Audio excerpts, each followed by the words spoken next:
make money. Paano ba gagawa ng pera? Ang pera ba talaga may kinalaman sa ating spiritualidad? Of course. Basta huwag mo lang sambahin yung pera at huwag ka lang laging puro teachings on prosperity at wala nang ibang itinuro. It's important to understand the issues of money. Make money, stay. Nung una, make money, then make money, stay. Dahil marami mga tao, nagkakapera, tapos bumabalik uli sa wala. Parang dumadaan lang yung pera, nawawala. At ngayon naman po, ang ating pag-uusapan to complete the cycle is to release money. Money matters. And when we use matters there, it means it's a verb. Money is important. Because when we have a lot of it, we can do many good things. When we don't have it, we are tempted to do many bad things. Salamat, Panginoon, dahil kayo Diyos na mabait. Diyos na mabuti sa amin. Salamat sa naging pagpapala mo sa aming bansa sa nakarang taon. At ganoon din naman, Panginoon, tinatalaga namin sa iyo ang darating pa. Turuan niyo kami maunawa ang halaga ng karunungan sa paghawak ng mga pananalapi. Enable us, Father, to be good stewards of your blessings. We ask you now to forgive us, cleanse us our sins, and speak to us, O God. Be our speaker. Use your servant as your instrument, but be the speaker. We like to hear your voice. We like to learn from your wisdom so that our daily lives may be submitted to your will. Teach us, lead us. In the name of Jesus, your Son, our Lord, our Savior, we pray with thanksgiving. Amen. Ayaw ng pera ng sinasakal. Kung nakakahalata kayo, yung mga kuripot, yung mga ayaw gumastos, yung makukunat, hindi naman enjoy sa buhay. Kahit marami silang pera, they feel poor because they act poor. And their lifestyle is a lifestyle of a poor person. Kaya, hindi yan ang mainam na attitude about money. You make money, you make more money than you need so that you have enough to give away, to support good causes with, and then you also release money. Hindi mo sinasakal, hindi mo sinosolo. Parang hangin, you inhale, but you have to exhale so that you complete the cycle. And how do you release money in a way that pleases God? Lend money or its equivalent. Dapat marunong kang magpaluwag sa nasisikipan, tumulong sa nahihirapan. Matthew 5:42, Jesus says, when people ask you for something, give it to them. When they want to borrow money, lend it to them. When you lend, you act rich. So be rich. Feel rich and act rich. Hindi naman mahalaga na rich ka. Ang mahalaga, feeling rich. Kasi yung feeling rich, masaya. Maraming ang rich, hindi rin naman masaya. Kailangan feeling rich ka. Exodus 22:25, don't charge interest when you lend money to any of my people who are in need. So, dalawang klase ang pinapahiraman. Yung isang kapos na kapos, hindi makahinga, kailangan niya talaga ng tulong para maitawid ang gutom niya, maitawid ang pangangailangan, hindi daw dapat sinisigil ng interes. Ngayon, kung humihiram ng pera for investment, papalaguin niya yung pera, gagamitin niya, you take risk, yun siguro ang dapat na merong karapat-dapat na interest. But you lend to the needy without interest. Borrower, you give the interest. Kung binibigyan tayo ng Panginoon ng kautusan, huwag kang maningil ng interest, yun namang nakahiram, nakinabang, lumuwag ang buhay, pagkaya mo na magbayad ka at dagdagan mo ng interest kasi hindi ka naman pinagbabawalan ng Diyos na magdagdag ng interest kung ikaw yung nagbabayad eh. Ang pinipigil, yung naniningil. So you be gracious, be a gracious recipient. Pinakinabangan mo yung pera, hiniram mo, isinosoli mo ngayon, 3,000 pesos, pero hiniram mo 1975. Parang dapat yata dadagdagan na yun. Wala naman yatang pipigil sa iyo kahit Diyos na dagdagan mo yon dahil may pakinabang naman dapat yung taong nagpahiram. But that is one of the best ways to handle money, not to handle it too tightly. Like love, like sand. You just relax in holding it in your palm and it stays. But when you squeeze through it, it slips through your fingers. Ganon ang pag-ibig, ganon din ang pera. Kailangan hindi ka masyadong mahigpit. Yung sobrang mga kukunat at mga sobrang makasarili sa pera, maraming ang pera, pero pag dinagukan ng tadhana, bigla-bigla nagkakasakit, ubos ang pera, kulang pa. Isa lang aksidente, isang pagkakahulog sa hagdan, naubos lahat ng pera. Leviticus 25:35 to 37. The Lord said, "If any of your people become poor and unable to support themselves, you must help them. Don't take advantage of them by charging any kind of interest or selling them food for profit. Instead, honor me by letting them stay where they now live." These are God of ours. He's a very nice God. He's involved in the day-to-day life of His people. Mga pagpapahiraman, pagpautangan, sangkot siya. Releasing money for the needy honors God. It's one secret way. To be happy materially is to not be very, very attached. To release. It honors God. So give money to the needy.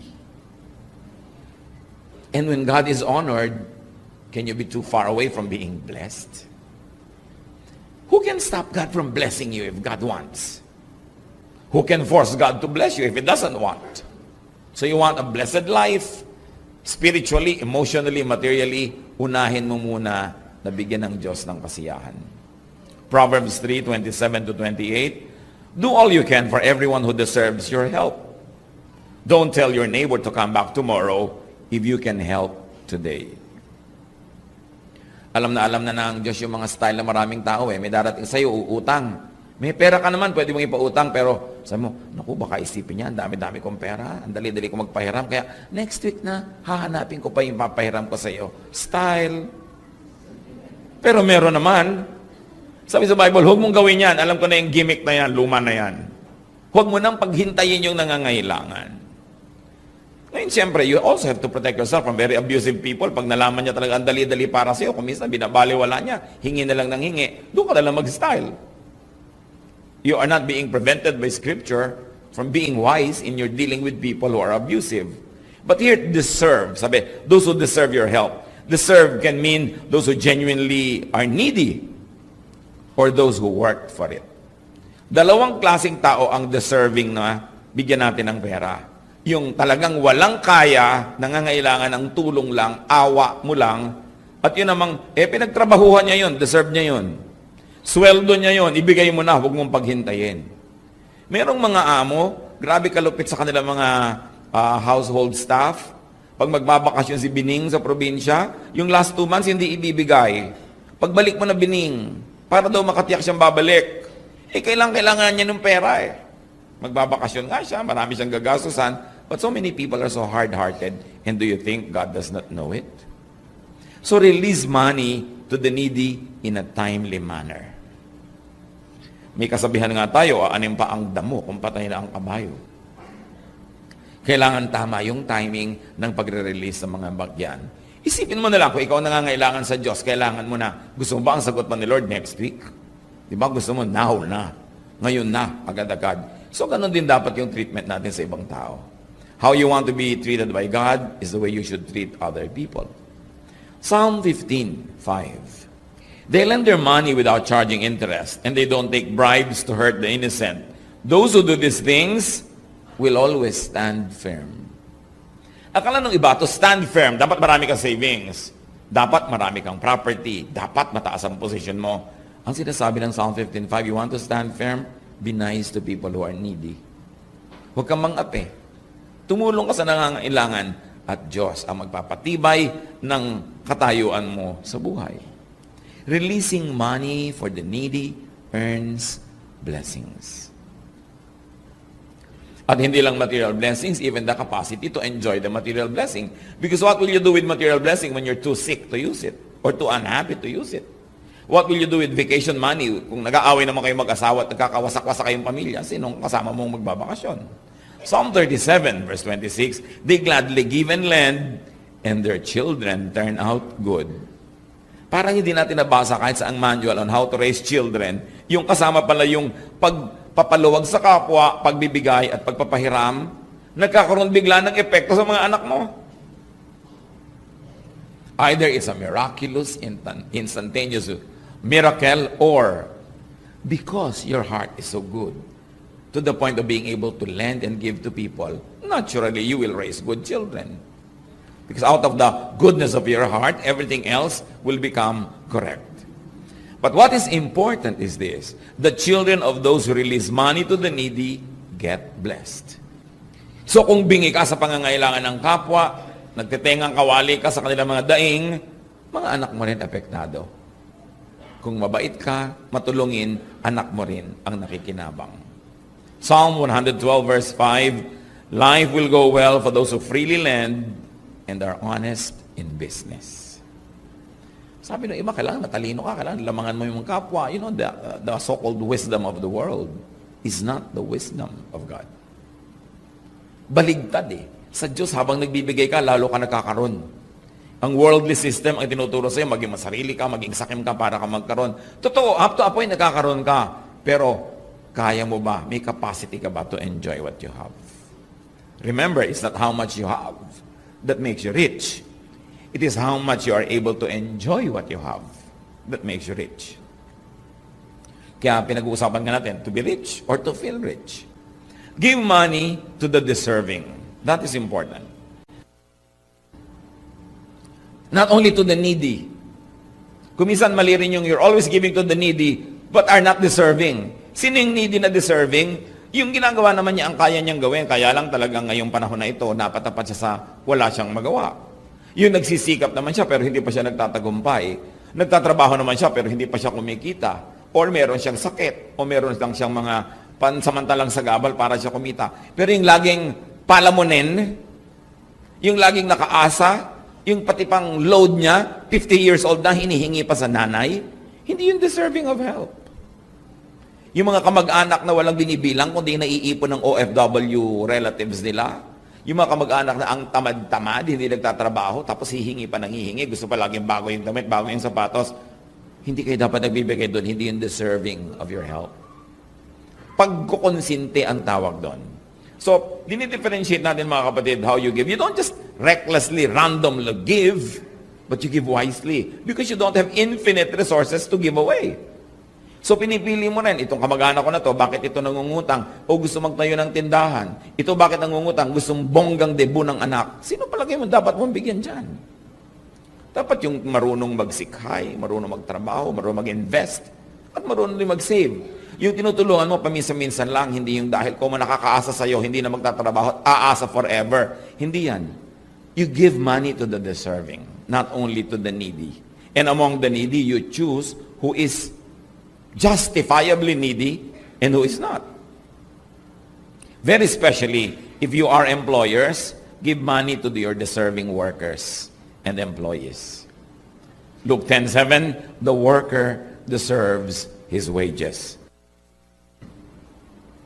Meron pong mga Christians, very religious Christians. May mga kumpanya, may mga malaking mga pabrika, mga opisina.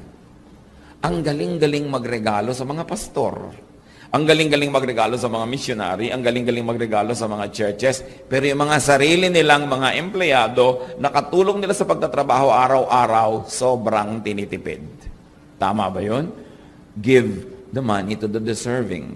People who work with you, people who work for you, should be your priority.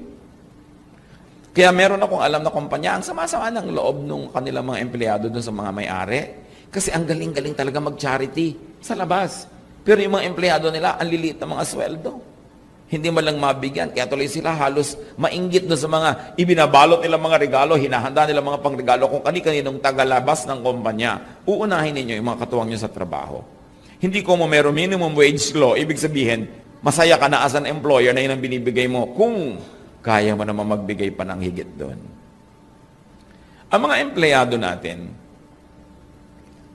unless they're very creative and they have other sources of income, which is rare, sa inyo lang umaasa, doon sa sweldo lang umaasa.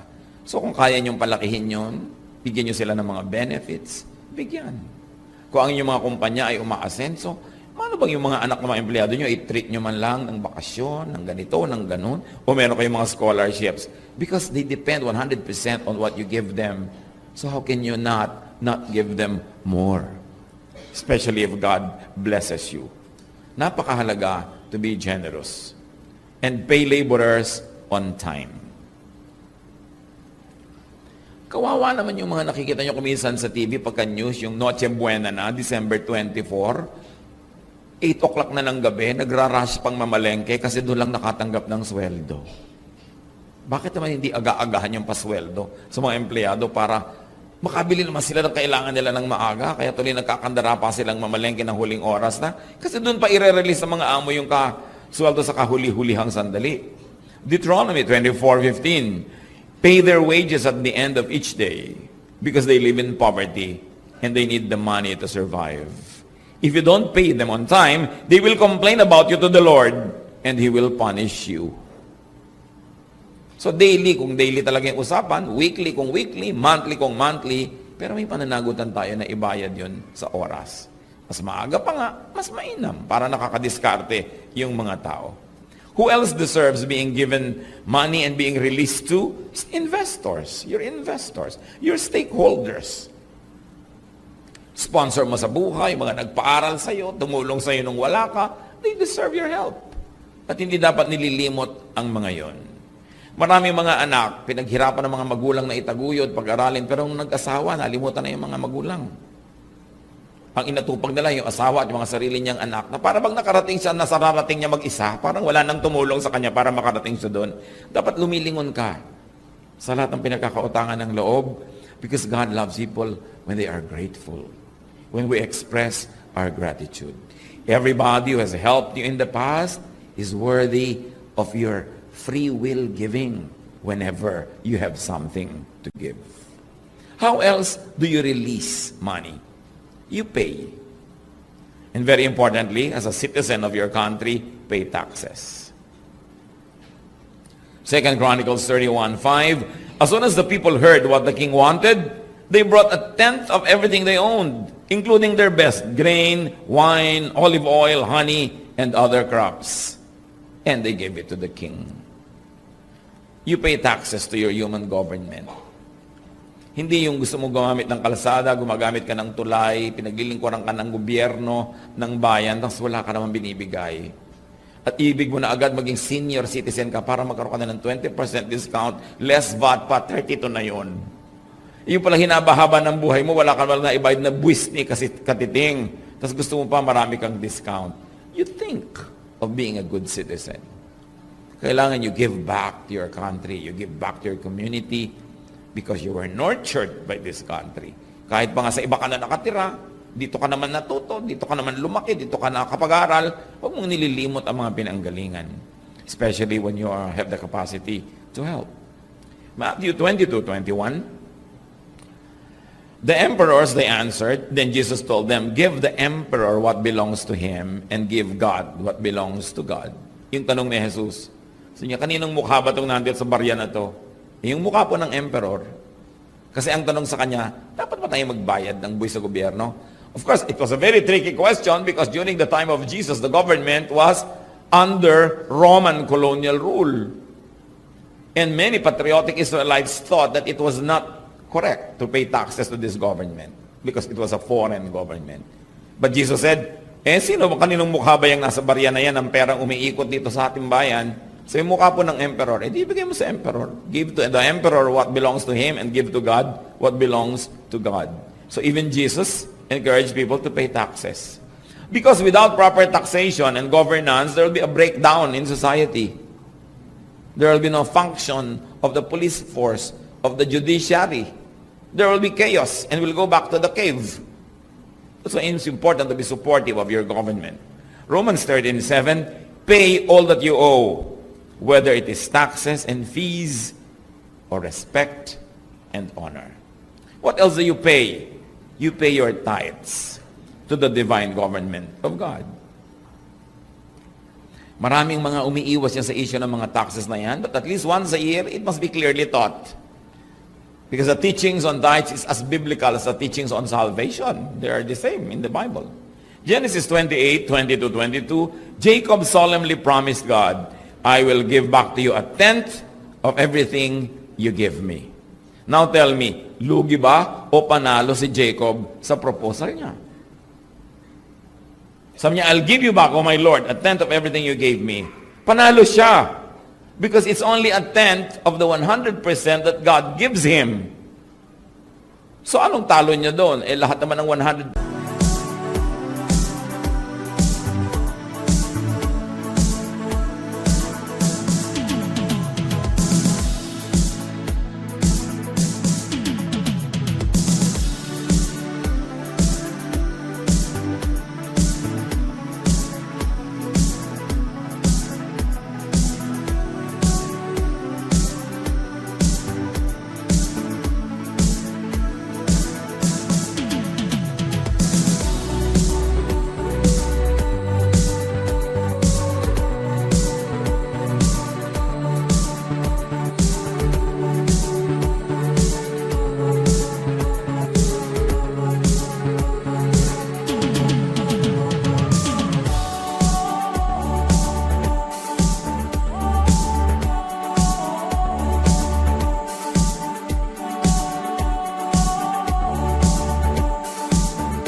1% galing sa Diyos, ibabalik lang niya yung 10. Because 100 comes from God.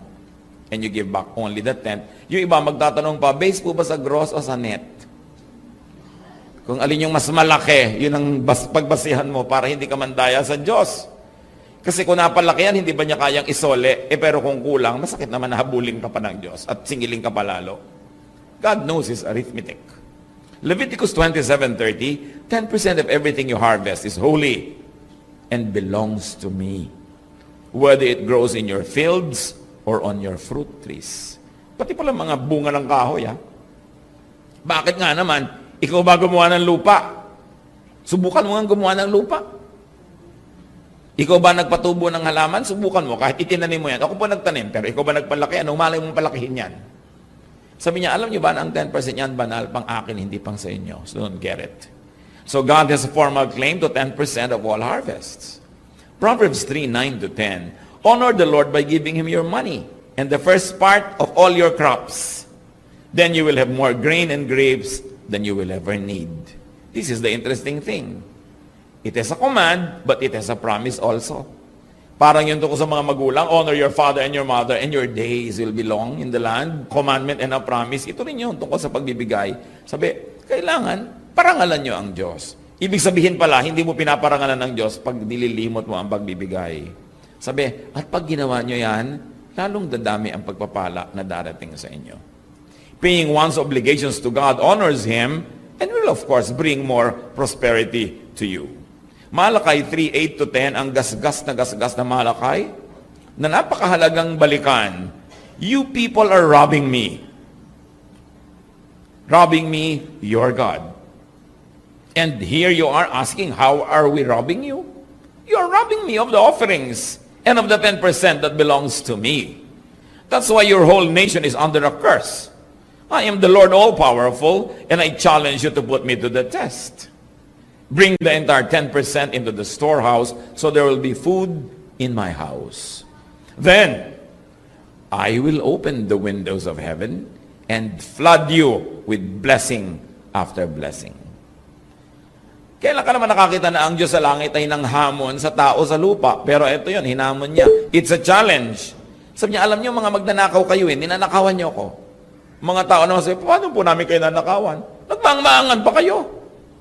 Ninanakawan niyo ako sa offerings at sa mga 10% that belongs to me. Kaya ayan, dilubyo ang nangyayari sa inyong bayan. Sabi niya, mahina ba akong Diyos? Hindi ba ako ang all-powerful God? So I challenge you, test me. Maging matapat kayo. Bring the entire 10%. Entire. Yung mga iba binabawas, ay nagbigay nga pala ako sa kapatid ko nag-aaral. Bawas. So I bring the entire tithe. Iba naman yung mga personal charities mo dyan. Iba yung talagang buo. Sabi niya, bubuksan ko ang bintanang langit at paaapawin ko ang buhay niyo ng kutakot-takot na pagpapalang magkakalito-lito kayo sa pagbibilang-bilang. Diyos yung nagsalita. Sa palagay niyo kaya, hindi niya tutuparin. But what is important to remember is that not paying the tithe is robbery. And it brings a curse. So huwag ka na lang makipagtalo sa Diyos. Many preachers refuse to teach this because they think that, it might look manipulative, but your preachers will cheat you when they don't teach you this. This is part of the teachings of the Bible. So if last year we began our series of studies during the first week about wellness of the body, this time it's wellness of the pocket. Make money stay, and then release money. You complete the cycle. It's important to participate in the circle of life. Yung huwag mabalaho, huwag mabara, huwag ma-stuck sa'yo lang. Don't stop the cycle from moving just because you don't want its full circle. Gusto mo lang mag-receive, ayaw mo mag-give. Gusto mo lang tumanggap, ayaw mo naman na bitawan ang iyong mga tinatanggap. Sa economy ng isang bayan, ng isang community, when you receive and when you release, nagkakaroon ng himala, nagkakaroon ng increase yung pera, nagmumultiply ang value when it changes hands. That's why your hands must be free enough, empty enough to receive new blessings. Ang pagbibigay sa Diyos, ang pagbibigay sa mga nangangailangang deserving, pareho lang sa tingin niyo ng Diyos. Dahil ang Diyos ang kumakalinga sa mga kapuspalad. But do not confuse yourself. We have obligations to our country, we have obligations to our church, we have obligations to our God. Because we have so many privileges. God doesn't ask you to give what He did not first give to you. Kaya pag sinasabi man niyang, bigyan mo ang iyong kapatid, ako na lang, lagi na lang akong tumutulong sa mga kamag-anak namin, pag may sakit sa akin na lang pupunta, pag mag-enroll sa akin pupunta, pag may kailangan sa akin pupunta. Sa palagay niyo, bakit? Kasi kayo pinagpapala ng Diyos, kayo yung maraming mga pera, kaya kayo ang napupuntahan. Subukan ninyo, gusto niyo palit. Yung mga nilalapitan dyan, inuutangan, o palit, ikaw na lang yung mangutang. Ikaw na lang yung walang-wala lagi. Ikaw na lang yung may sakit, wala ka malang pambili ng gamot. O, magrereklamo ka. Dapat matuwa ka kung ikaw yung nilalapitan. Why? Kasi kitang-kita ng lahat na ikaw kasi yung blessed. Ikaw yung meron. At nung ipinanganak ka ba, dala mo ba yan? Pinanganak ka ba? Kasama mo yan? No. Nandyan yan dahil ibinigay sa'yo ng Diyos. Sabihin ang pinaghirapan mo. Pero ang dami-dami naman naghihirap na tao sa mundo sa pagtatrabaho, hindi rin nagkakaroon. Ba't ikaw nagkakaroon? Kasi binibless ka. So, pasalamat ka. Ang kausap ko dito ay nagbibigay, hindi nanghihingi. Kung ikaw naman nanghihingi, wala kang karapatang sabing, alam mo, kaya kami lumalapit sa iyo. Ikaw ang pinagpapala ng Diyos. Diba? Kaya pasalamat ka, lumalapit kami sa iyo. Hindi ganun yon. Ang kausap ko yung nagbibigay, pampalubag loob. Pero kung ikaw yung humihingi, dapat naman gawan mo ng paraan sa sariling buhay mo na hindi ka laging humihingi. Pwede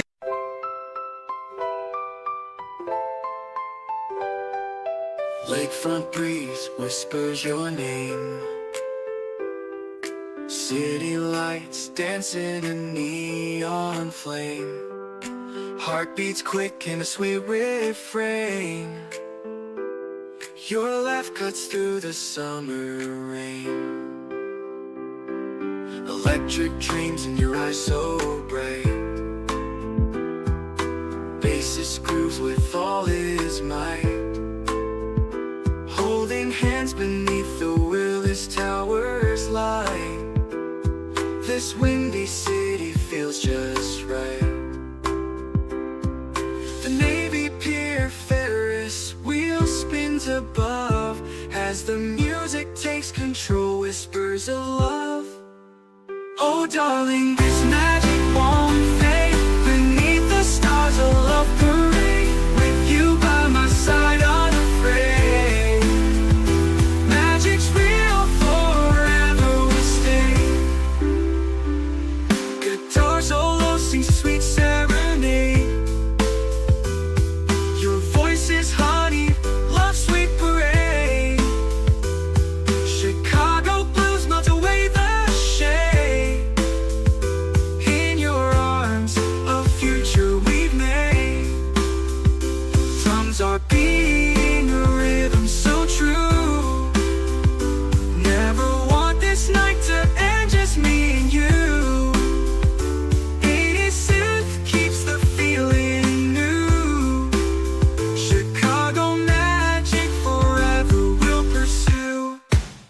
Oh darling, this magic won't fade. Beneath the stars a love parade. With you by my side unafraid. Magic's real, forever will stay.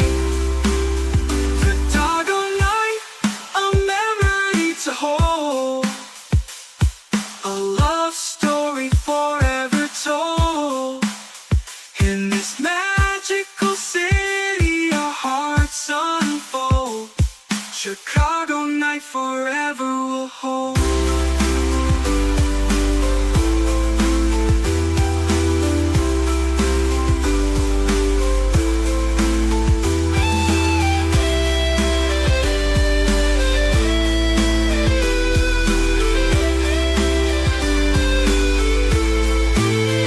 Oh darling, this magic won't fade.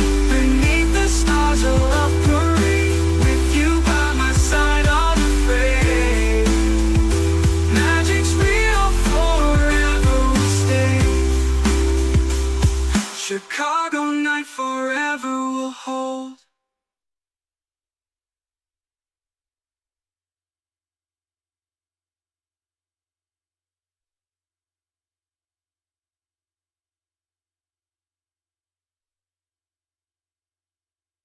tayo humingi? When we're too young, when we're too old, when we're too sick, o few moments when we are not really that productive and our needs are more than our capacities. Pero dapat pamisa-misan yun.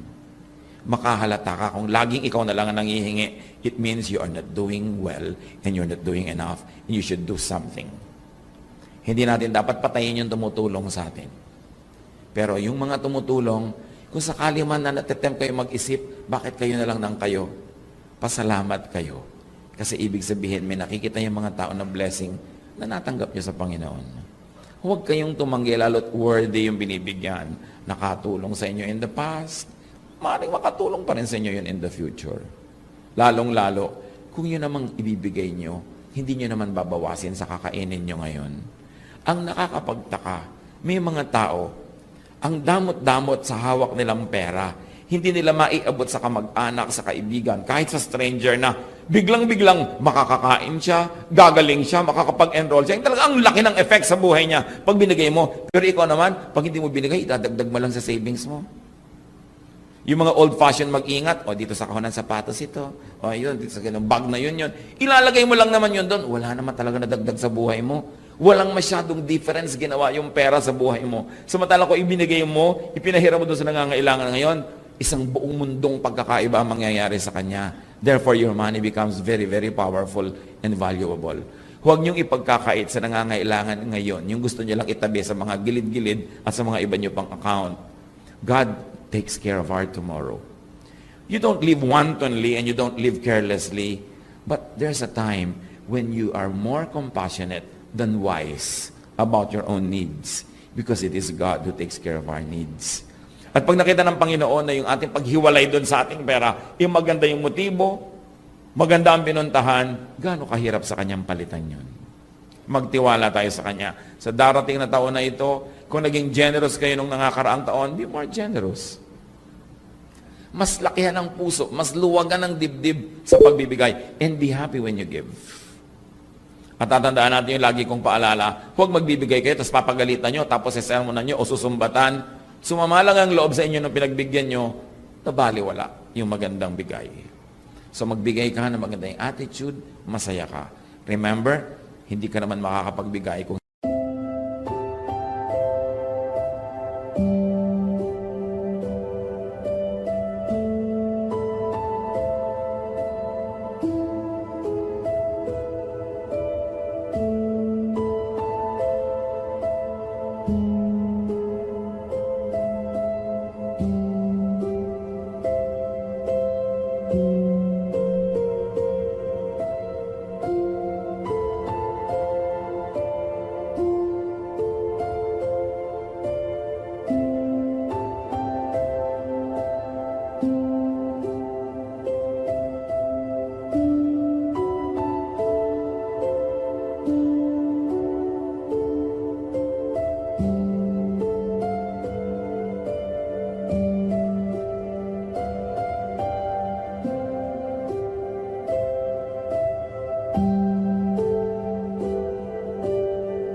nauna ka nang tumanggap. Ama namin sa langit, salamat sapagkat kayo ang unang nagbigay sa amin ng lahat-lahat. Sa mga kapatid namin na lagi nilang kapos, kulang, ipakita nyo kung anong mali sa aming style sa buhay. Para magawa namin yung tama so we can abide by your law, by your unchanging laws of morality and laws of nature that govern the lives of all your creation. Turuan nyo kami, Lord, to abide by your laws of prosperity, which is premised on goodness, kindness, faith, and hard work. Turuan niyo kami, Panginoon, na itaguyod ang mga nangangailangan at i-share sa mga, lalo sa mga malapit sa amin, yung mga blessing na binibigay mo. Turuan mo kami, Lord, how to live productively, fruitfully, to make more money than we need, so there's enough for us to give to godly causes. Magbulay-bula tayo sa sandali, mga kapatid, sa isang sandali ng katahimikan. Think about these things, and let's measure our lives against these standards. How do we make money? How do we make money stay? How do we release money? So that we're just participants in life, not hoarders of blessings, but channels of blessings. Lord, while your people remain silent, continue to speak to us, guide us, and give us practical wisdom to apply this in our daily life.